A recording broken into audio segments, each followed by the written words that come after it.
मौर्य साम्राज्य 322-185 ईपू प्राचीन भारत का एक शक्तिशाली राजवंश था। मौर्य राजवंश ने 137 वर्ष भारत में राज्य किया। इसकी स्थापना का श्रेय चंद्रगुप्त मौर्य और उसके मंत्री चाणक्य को दिया जाता है। यह साम्राज्य पूर्व में मगध राज्य में गंगा नदी के मैदानों से शुरू हुआ। इसकी राजधानी पाटलिपुत्र थी। चंद्रगुप्त मौर्य ने 322 ईसा पूर्व में इस साम्राज्य की स्थापना की और तेजी से पश्चिम की तरफ अपना साम्राज्य का विस्तार किया। उसने कई छोटे छोटे क्षेत्रीय राज्यों के आपसी मतभेदों का फायदा उठाया जो सिकंदर के आक्रमण के बाद पैदा हो गए थे। 316 ईसा पूर्व तक मौर्य वंश ने पूरे उत्तरी पश्चिमी भारत पर अधिकार कर लिया था। इतने बड़े साम्राज्य की स्थापना का एक परिणाम ये हुआ कि पूरे साम्राज्य में आर्थिक एकीकरण हुआ।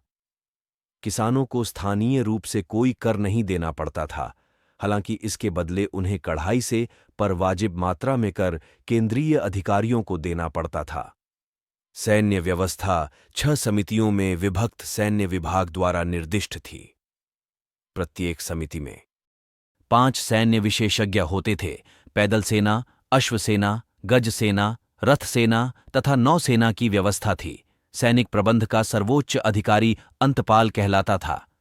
यह सीमांत क्षेत्रों का भी व्यवस्थापक होता था।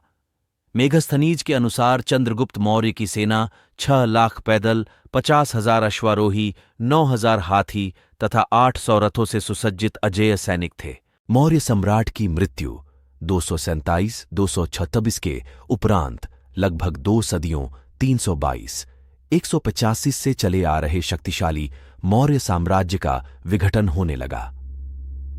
अंतिम मौर्य सम्राट बृहद्रथ की हत्या उसके सेनापति पुष्यमित्र शुंग ने कर दी। इससे मौर्य साम्राज्य समाप्त हो गया।